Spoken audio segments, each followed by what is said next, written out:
আজ সকাল থেকে ঝমঝম করে বৃষ্টি পড়ে চলেছে, তাই ভাবছি আজকে খিচুড়ি বানাবো। আর খিচুড়িটা একদম সহজ উপায়ে সাধারণভাবে খিচুড়িটা বানাবো, দেখবেন কিভাবে বানাই।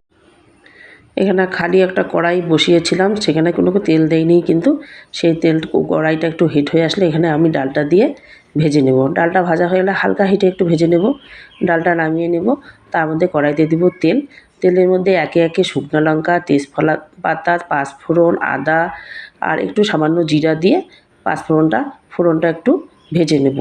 একটু কড়া আমি ভেজে নেই। ডালের ফোড়নটা আমি একটু কড়া করে ভাজি। তার মধ্যে আমি এখানে জল দিয়ে দেব।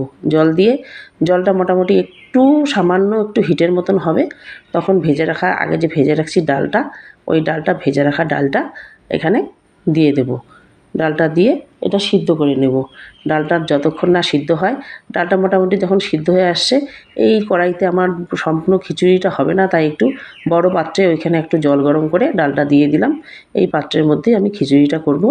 ডাল আর জল একটু যখন ফুটে আসলো, তার মধ্যে যে মাপ দিয়ে আমি ডাল নিয়েছি সেই বাটির মাপে আমি এখানে নিলাম চাল, তার থেকে 1.5 বাটি চাল নিলাম, নিয়ে ধুয়ে বসিয়ে দিলাম। এখানে একে একে হলুদ, জিরা সব কিছু মশলা এখানে দিয়ে দেবো। হলুদটা একটু জলের মধ্যে গুলিয়ে দিলেই ভালো হয়, কেননা দানা দানা হয়ে যায়।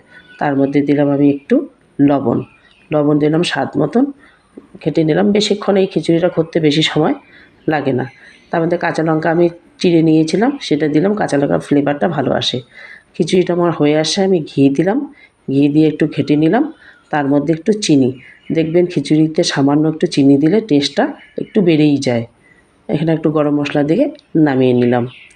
এই দেখেন কত সুন্দর আমার খিচুড়ি। এখানে সবাইকে দিয়ে আমার জন্য একটু বেড়ে নিলাম। আমি এখন টেস্ট করছি।